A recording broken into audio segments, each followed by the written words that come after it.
সৰকাৰি স্কুলত প্ৰায় 2,12,768 শিক্ষাৰ্থী এবছৰ যেনে এই নিউজটো পালোঁ তেতিয়া মই অসম চৰকাৰৰ আৰু ভাৰত চৰকাৰৰ পৰিসংখ্যা চালোঁ ছাত্ৰ ছাত্ৰীৰ পৰিসংখ্যা এতিয়া দেখা গ'ল যে 2021-22 বৰ্ষত অসমত ছাত্ৰ ছাত্ৰী আছিলে ৭৫,44,956 এজ পাৰ ইউডাইজ প্লাছ পৰ্টেল এটা ইউডাইজতে লিখা আছে যে 21-22 চনত অসমৰ চৰকাৰী স্কুলত আৰু চৰকাৰী সাহায্যপ্ৰাপ্ত স্কুলত মুঠতে 75,44,000 ষ্টুডেণ্ট আছিল 22-23 কিন্তু সেই সংখ্যাটো 70,95,759 কমিলে এই 24 51,89,931 কমিলে ছাত্ৰ ছাত্ৰীৰ সংখ্যা আৰু 2024-25 বৰ্ষত 49,78,163 জন ছাত্ৰ ছাত্ৰী অৰ্থাৎ 21-22 যেতিয়া বিজেপি চৰকাৰ আহিছিলে তেতিয়া অসমৰ চৰকাৰী খণ্ডত মুঠ ছাত্ৰ ছাত্ৰী আছিলে 74,44,956 জন আৰু এতিয়া সেই তাত আছে 49,77,163 জন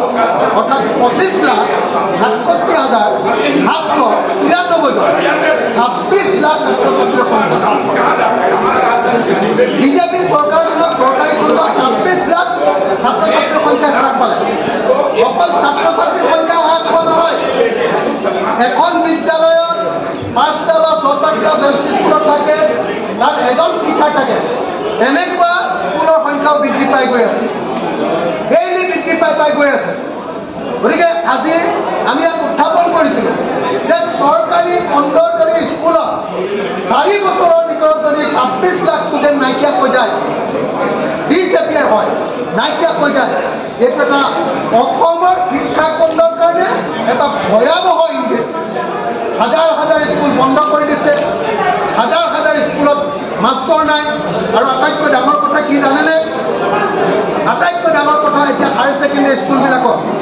26টা এনেকুৱা ছাবজেক্ট আছে যি 26টা ছাবজেক্ট কি কৰিলে হায়াৰ ছেকেণ্ডেৰী লেভেলত শিক্ষকসকলক পঢ়ুৱাবলৈ দিছে সংগীত বিহু ক্ৰীড়া কৃষি বিউটিচিয়ান যোগ প্ৰশিক্ষণ এনেকৈ ধৰণে পঢ়ুৱাবৰ কাৰণে নতুনকৈ টেকনিকেল ছাবজেক্ট দিছিলে 26টা কিন্তু এই 26টা হায়াৰ ছেকেণ্ডেৰী স্কুলৰ 26টা ছাবজেক্টৰ কাৰণে এজনো শিক্ষক নিযুক্তি দিয়া নাই তাৰ ফলস্বৰূপে কি কৰিছে ৰাজনীতি বিজ্ঞানৰ শিক্ষকে পঢ়ুৱাইছে সংগীত পলিটিকেল ছায়েন্সৰ টিচাৰে পঢ়ুৱাইছে মিউজিক অসমীয়া শিক্ষকে পঢ়ুৱাইছে ক্ৰীড়া খেল ধেমালিৰ ওপৰত অৰ্থনীতি বিভাগৰ শিক্ষকে পঢ়ুৱাইছে কৃষিৰ ওপৰত ইংৰাজী শিক্ষকে পঢ়ুৱাইছে